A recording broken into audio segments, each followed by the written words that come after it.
प्रकरण नेमकं असं आहे की ती जी महिला होती ती आमच्या पुतण्याची पत्नी आहे, म्हणजे माझी सून आहे. आणि माझा जो पुतण्या आहे हा अतिशय गुंड प्रवृत्तीचा आणि 24 घंटे दारूत राहणारा, गांजाची सवयसुद्धा आहे आणि अतिशय भांडखोर स्वभावाचा असा तो मुलगा आहे. त्याला सुधारवण्याचा खूप प्रयत्न केला आम्ही. अक्षरशः नाशिक येथे दवाखान्यात नेऊन त्या दारू सोडण्याच्या ज्या कॅप्सूल आहेत त्यासुद्धा त्याला टाकून आणलेल्या होत्या. स्वतः मीच घेऊन गेलो होतो, परंतु त्यानंतरसुद्धा त्यानं दारू पिणं सोडलं नाही. आणि त्या त्रासातून आमचे जे वरखेळ गाव आहे या गावाला त्याचा अतिशय त्रास व्हायला लागलेला होता. गरीब लोक नेहमीच माझ्याकडे त्याच्या तक्रारी घेऊन येत असत. आणि असंच एक प्रकरण, त्याच्या पत्नीला त्यानं मारहाण केली. त्याची पत्नी तिच्या वडिलांना बोलवून ती माहेरी निघाली. त्याला एक 9 वर्षाचं बाळ, 9 महिन्याचं बाळ आहे. आणि ती पाहुणे गेल्यानंतर, सुनेला घेऊन गेल्यानंतर ते रस्त्यामध्ये हा तिच्या मागे गेला आणि रस्त्यामध्ये त्यांना अडवून फक्त बाळच घेऊन आला. ती मुलगी तिच्या वडिलांनी घेऊन गेले. तर आमचे जे भाऊ आहेत, माझ्यापेक्षा मोठे भाऊ, यांनी मला फोन करून बोलवलं की याने असं असं केलं आणि बाळ हे एकटा घेऊन आला. तर मी ताबडतोब आमचे जे व्यायी होते त्यांना फोन करून त्यांना अकोल्याच्या जवळ, बाळापूरच्या जवळ थांबवलं. आणि याला मी आणि माझे भाऊ बाळ घेऊन आम्ही ते आमच्या सुनीकडे पोहोचून दिलं. त्याच्यानंतर हा परत सासरवाडीला जाऊन याने भांडण केलं. पण ती मुलगी समजदार होती. ती समजदार असल्यामुळे ती याला घेऊन परत घरी चालली आली. त्यानंतर यानं मला फोन केला की तुम्ही आमच्या पतीपत्नीच्या मध्ये का पडता.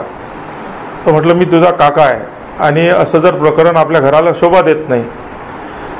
तर त्याने उलट फोनवर मला शिवीगाळ केली. तर मी त्याला सांगितलं तू कुठे आहे, थांब. तर तो पळून गेला. त्याच्यानंतर 2 दिवसानंतर त्याने परत दारू पिऊन शिवीगाळ करायला सुरुवात केली आणि माझ्या अंगावर तो हॉकीची स्टिक घेऊन माझ्या अंगावर आला. तर त्याला एक काका म्हणून मी आणि गावाला जो त्रास होऊन राहिला होता या त्रासातून त्याला चांगला बदलून काढला. परंतु त्याच्या आईच्या अति लाडामुळे हा मुलगा वाया गेलेला आहे. आणि त्याला मारल्यानंतर त्याच्या आईने जो संताप व्यक्त केला, तर ठीक आहे, घरामध्ये तो करायला पाहिजे, परंतु रात्री 12 वाजता पोलीस स्टेशनला सुनीला, मुलाला घेऊन जाऊन माझा रिपोर्ट दिला. तर मी रिपोर्ट दिला तर ठीक आहे म्हटलं, माझा रिपोर्ट दिला तर काही हरकत नाही, परंतु मुलाचा दिला तेही हरकत नाही. परंतु जे आवरणारे लोक होते, 3 लोक, त्यांचासुद्धा त्यानं त्याच्यात नावं त्या रिपोर्टमध्ये घातली. आणि माझी पत्नी, माझी जिल्हा परिषद अध्यक्ष उमाताई, ह्या घराच्या बाहेरसुद्धा निघालेल्या नव्हत्या, परंतु त्यांचंही नाव त्या रिपोर्टमध्ये त्यांनी घेतलं. तरी मी म्हटलं ठीक आहे, पण ती जी त्याची आई आहे ही माझी मामी बहीण आहे आणि माझ्यापेक्षा 10 वर्षांनी लहान आहे. तर तिला मी 2 गोष्टी सांगायला गेलो तर ती म्हणाली की मी तुझी भाऊजाई आहे आणि तू तोंड सांभाळून बोल. तर म्हटलं तू पहिले माझी मामी बहीण होती आणि माझ्यापेक्षा 10 वर्षांनी लहान आहे. तू हे जे करून राहिली हे अतिशय चांगलं नाही करून राहिली. तू घराची जी काही इज्जत आहे ती आज पोलीस स्टेशनपर्यंत आणली. तर हा जो माझा तिचा संवाद चालू होता, ती सून आपल्या मोबाईलमध्ये व्हिडिओ रेकॉर्डिंग करत होती. तर माझ्यासोबत माझा जो ड्रायव्हर होता त्यांनी बाहेरून जाऊन मला फोन केला की भाऊ तुमचा व्हिडिओ सूनबाई काढून राहिली.